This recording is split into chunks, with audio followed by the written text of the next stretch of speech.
ప్రేక్షకులకు నమస్కారం అండి. వెల్లుల్లి గురించి మాట్లాడుకుందాం మనం.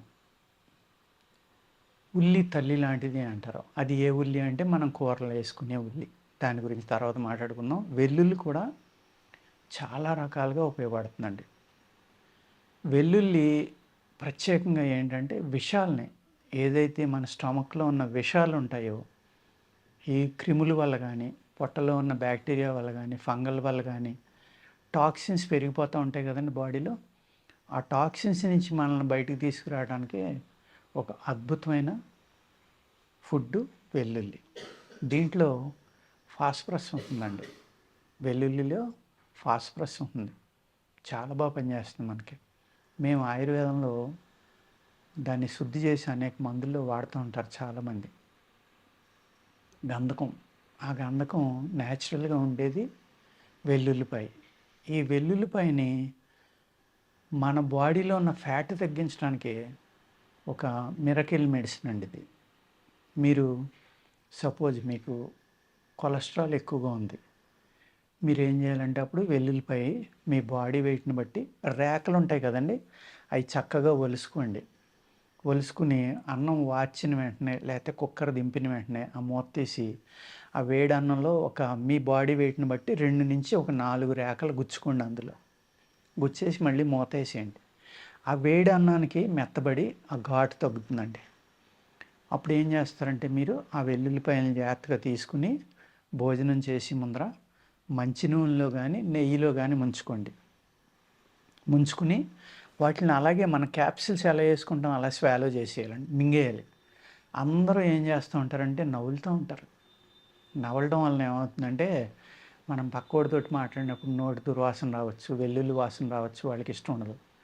ఇంకొక ప్రాబ్లం ఏంటంటే మీకు ఎప్పుడైతే మింగారో అది ఏమవుతుందంటే స్లోగా దాని యొక్క అరుగుదల, దాంట్లో ఏ అయితే రసాయనాలు ఉన్నాయో అవి మన పేగులకి స్లోగా రిలీజ్ అయ్యి ఫ్యాట్ అనేది చక్కగా తగ్గుతుందండి. నవ్వడం వల్ల పళ్ళు దెబ్బతింటాయి మీకు. దయచేసి వెల్లుల్లిపాయని పచ్చిది అలా నవలొద్దండి. అక్కడ ఏమవుతుందంటే మనం ఎప్పుడైతే వేడన్నంలో పెట్టామో కుక్ అవుతుంది. నెక్స్ట్ ఏంటంటే దాన్ని నెయ్యితోటి మింగుతున్నాం. మింగటానికి ఈజీగా ఉంటుంది. ప్లస్ ఆ జిడ్డు అనేది ఉండటం వల్ల గొంతుకు నుంచి చివరి పాయింట్ వరకు కూడా అది స్లోగా పనిచేసుకుంటూ వెళ్ళి మొత్తం మన మౌత్ టు యానస్ ఏదైతే మార్గం ఉందో అన్ని చోట్ల శుద్ధి చేసుకుంటూ వెళ్తుందండి. అనేక రకాలైన క్రిములను చంపుతుంది. చాలా అద్భుతంగా పనిచేస్తుంది అన్నమాట వెల్లుల్లిపాయ అనేది. అదేవిధంగా మీకు తేలు కుట్టిందండి, లేకపోతే ఒక జెర్రీ కాదులండి, చీమ కుట్టింది. జెర్రీకి అయితే సెపరేటు, తేలు కానీ చీమ కానీ ఇలాంటివి కుట్టినాయి అనుకోండి, వెంటనే వెల్లుల్లిపాయ రాస్తే అక్కడ తగ్గిపోతుంది. ఆ వెల్లుల్లి రసం తీసి కనుక మీరు దాన్ని జాగ్రత్తగా మీరు ఆ రసం పైన కూడా ఈ మంటలు తగ్గుతాయండి. పసుపు వెల్లుల్లి కలిపి నూరి కనుక మీరు తేలు కుట్టిన చోట వేస్తే ఆ తేలు కుట్టిన నొప్పి కూడా తగ్గిపోతుంది అన్నమాట. ఈ వెల్లుల్లి అనేది అద్భుతమైన డీటాక్స్ అండి, అనేక రకాలుగా పనిచేస్తుంది. అలాగే వెల్లుల్లిలో విషాన్ని యాక వెల్లుల్లి అని ఉంటుందండి. రేక వెల్లుల్లి అంటారు, యాక వెల్లుల్లి అంటారు. అంటే లావుగైన తుండి దాంట్లో పాయలు పాయలు కింద ఉండదన్నమాట, యాక వెల్లుల్లి అంటారు. అది పాము విషం మీద కూడా పనిచేస్తుందండి. దాన్ని 2 ముక్కల కింద కోసి అంటిస్తే పాము విషం మీద కూడా పనిచేస్తుంది, విషాన్ని ఎరవడానికి. అప్పుడు ఏం చేయాలంటే మనం అలాంటిది వాడుకుని సేఫ్టీలోకి వెళ్తాం కాబట్టి దాన్ని పూర్తిగా విషం దిగిపోతుంది, మనం దాన్నే నమ్ముకుని కూర్చోవద్దు. దయచేసి హాస్పిటల్కి వెళ్ళిపోతూ ఉండండి. అదేవిధంగా మోకాళ్ళ నొప్పులు కానీ ఇటువంటివి ఉన్నవాళ్ళు ఏంటంటే ఈ వెల్లుల్లిపైన బాగా నూరండి, మనం దాన్ని పసుపు కలిపి ఈ 2 మనం ఆయిల్లో దేంట్లో అయినా కలిపి వేడి చేసుకుని రాసుకున్నా కూడా దాన్ని ఆయిల్ మనం ఎలా అయితే కాస్తామో ఆయుర్వేదంలో ఆ విధంగా కాసుకుని ఈ వెల్లుల్లి రసం పూర్తిగా ఇంకిపోయే వరకు చేసి ఫిల్టర్ చేసుకుని రాసుకుంటే అవిసి నూనెలో కలిపితే చాలా బాగా పనిచేస్తుందండి. అర్థమైంది కదండి. అలాగే మన ఈ వెల్లుల్లిపాయ పసుపు కలిపి నూరి పూర్వం ఏం చేసేవారంటే పక్షవాతం వచ్చేది కదండి. ఆ పక్షవాతం వచ్చినప్పుడు ఏ పక్క అయితే పక్షవాతం వచ్చిందో ఈ 2 కలిపి రాసేవారు అనమాట. బాగా మెత్తగా నూరి నీళ్ళలో కలిపి రాసేవారండి.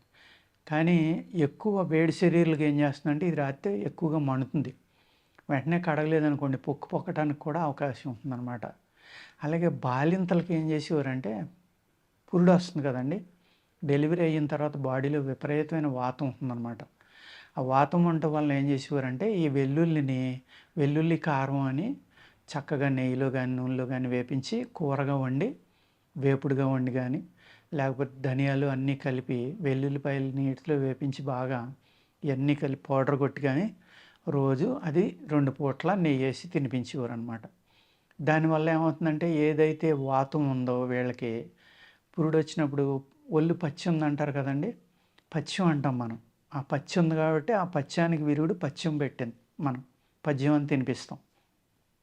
ఆ విధంగా ఈ వెల్లుల్లి కారం తినడం వల్ల శరీరంలో ఉన్న వాతాలన్నీ తగ్గి కీళ్ళ నొప్పులు కూడా తగ్గడానికి ఆస్కారం ఉందండి. ఎవరికైతే కీళ్ళ నొప్పులు ఉన్నాయో వాళ్ళకి చాలా బాగా పనిచేస్తుంది. అలాగే దగ్గు, రొంప ఇటువంటివి ఉన్నాయనుకోండి, మేకపాలలో వేసి కాసుకుని ఇదివరకు ఆ పాలు తాగేవారు. వెల్లుల్లిని చితక్కొట్టి మేకపాలలో వేసి మేకపాలే బాగా వేడండి. ఈ వెల్లుల్లి వేస్తే ఇంకా వేడి పెరిగి ఎవరికైతే ఒళ్ళు చల్లబడుతుందో అంటే రకరకాల వాత వ్యాధుల వల్ల కానీ, పురుడొచ్చిన తర్వాత ఆ నొప్పుల వల్ల ఒళ్ళు చల్లబడిపోవటం, పెరాలసిస్ వచ్చినప్పుడు రక్త ప్రసరణ లేక ఒళ్ళు చల్లబడిపోవటం, ఇటువంటి వాళ్ళకి ఆ పాలు తాగించేవారండి. తాగించి ఆ వెల్లుల్లి, పసుపు 2 కలిపి ఏం చేసేవారంటే బాగా నూరి దాన్ని ఒంటికి రాసేవారండి. ఒళ్ళు వేడెక్కి అరికాళ్ళు, అరిచేతులు చల్లబడిపోతాయి చూడండి కొన్ని వాతాల్లో. వాళ్ళకి కూడా అరికాళ్ళకి, అరిచేతులకి బాగా మర్దన చేసేవారు. వెంటనే ఒళ్ళు వేడెక్కి హీట్ పెరిగి మళ్ళీని ఆ వాతం నుంచి బయటపడడం. కొంతమందికి కొన్ని వాతాలు చల్లబడిపోయి ఒళ్ళంతా చల్లబడిపోయి చనిపోవటం కూడా జరుగుతుందండి. అటువంటప్పుడు ఏమవుతుందంటే ఈ సూతికా వాతం అంటారు. ఏదైతే పురుడుకు ముందర గానీ, పురుడు తర్వాత వచ్చిన తర్వాత కొంతమందికి ఒళ్ళు చల్లబడిపోతుంది. ఆ పెయిన్స్ వల్ల గానీ, ఇంకోటి గానీ శరీరంలో వాతంలో పెరగటం గానీ, వాతం విపరీతంగా పెరగడం వల్ల పురుడు వచ్చిన తర్వాత చల్లబడిపోతుంది. కొంతమంది చనిపోయిన వాళ్ళు కూడా ఉంటారు. అటువంటప్పుడు ఈ వెల్లుల్లి కలిపిన పాలు గానండి, లేకపోతే వెల్లుల్లిపాయని పసుపు కలిపి నీళ్ళతో నూరింది కానీ అరికాళ్ళకి, అరిచేతులకి ఏ పక్క అయితే చల్లబడిపోయిందో లేకపోతే ఒళ్ళంతా చల్లబడిపోయిందనుకోండి అరికాళ్ళకి, అరిచేతులకి రాయండి. లేదు పెరాలసిస్ వచ్చిందండి, ఓ పక్క చల్లబడిపోయి స్పర్శ సరిగ్గా లేదు, ఆ పక్కన కూడా మీరు ఈ వెల్లుల్లిపాయ, పసుపు కలిపి పాలతోటి కానీ, నెయ్యితోటి కానీ, నూనెతోటి కానీ, నీళ్ళతోటి కానీ ఏది వీలైతే అది మెత్తగా నూరి కాటుకులాగా రాశారనుకోండి కాసేపటికి వేడెక్కుతుంది. ఆ వేడి మీరు టచ్ చేసి చూసుకుని తీసేయచ్చు, కావాలంటే కడిగేయచ్చు. ఆ వేడి పెరిగేదాకా 2-3 సార్లు కూడా రాయొచ్చండి. ఆ విధంగా మనకి వెల్లుల్లిపాయ అనేది మెయిన్ కొలెస్ట్రాల్ తగ్గించడానికి ఒక అద్భుతమైన ఔషధం అండి ఇది. ఏదైతే పసుపు, వెల్లుల్లి కలిపి నూరి రాస్తే వేడి పెరుగుతుందంటున్నానో ఆ 2 రకాల వల్లే కొలెస్ట్రాల్ కూడా పూర్తిగా తగ్గిపోతుందండి. ఇన్ఫ్లమేషన్ ఏదైతే మన స్టమక్లో కానీ, మన అవయవాలు కానీ వాపు ఉందో ఆ వాపుని తగ్గించడంలో కూడా వెల్లుల్లిపాయ అద్భుతంగా పనిచేస్తుంది. అంచేత వేడి శరీరాల మట్టికి కొంచెం అబ్జర్వ్ చేసి తింటా ఉన్నాడు దీన్ని. ఎందుకంటే చాలా వేడిది. ఈ వెల్లుల్లి యొక్క రేఖలు ఉంటాయి కదండి, పైన తొక్కలు ఉంటాయి కదా, రేకులు కాదు, ఈ వెల్లుల్లి రేకులు ఏదైతే వెల్లుల్లి పొట్టు ఉందో ఆ పొట్టుని మీరు ఒక ఇనప మూకుట్లో వేసి నల్లగా మాడిపోయేలాగా కాల్చండి. అర్థమైంది కదండి. బూడిద అయిపోకూడదు, తెల్లని బూడిద నల్లగా ఉండాలి. దాన్ని ఏం చేయాలంటే అప్పుడు మనం బాదం నూనె ఉంటుంది కదండి, ఆ బాదం నూనెలో వేసి బాగా నూరి మీరు దాన్ని తలకు రాసుకుంటే హెయిర్ ఫాల్ ఆగిపోయి చాలా బాగా పెరుగుతాయి, జుట్టు అద్భుతంగా పెరుగుతుందన్నమాట. మీరు స్త్రీలకి ఇది నెంబర్ 1 ఫార్ములా. మీరు ఎవరైతే జుట్టు బాగా పెరగాలి, రాలకుండా ఉండాలనుకుంటారో వెల్లుల్లి పైన ఏదైతే పొట్టు ఉందో ఆ పొట్టు తీసుకుని పైన రేకులు అవి తెచ్చుకుని మీరు నల్లగా మాడ్చుకుని ఇనప మూకుట్లో ఆలివ్ నూనె వేసి బాగా నూరుకుని, అర్థమైంది కదండి, బాదం నూనె, ఆలివ్ నూనె కాదు, బాదం నూనె అండి. బాదం నూనెలో కలుపుకుని బాగా నూరుకుని తలకు రాసుకోండి. మీకు చాలా ఆరోగ్యంగా పెరుగుతాయి, గ్రోత్ కూడా చాలా బాగుంటుందండి. సింపుల్ టెక్నిక్, జాగ్రత్తగా చేసుకోవచ్చు.